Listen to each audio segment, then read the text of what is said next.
পর্ব ৩ ভুল সিদ্ধান্ত। রিমা আর সহ্য করতে পারল না।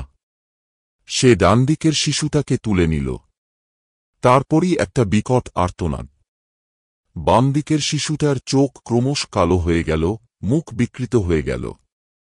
তার ছোট্ট শরীরটা এক লাফে উঠে আসতে চাইল, কিন্তু কিছু একটা তাকে দোলনার ভেতর আটকে রাখল।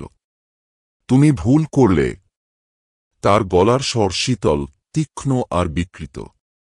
রিমা চিৎকার করে উঠে দরজার দিকে দৌড় দিল, কিন্তু দরজা যেন আপনা থেকেই বন্ধ হয়ে গেল।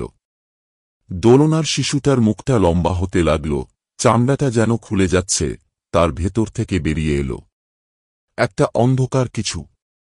তার হাড়গিলে হাত দোলনার কাঠ আঁকড়ে ধরল, তারপর ধীরে ধীরে রিমার দিকে তাকিয়ে ফিসফিস করল।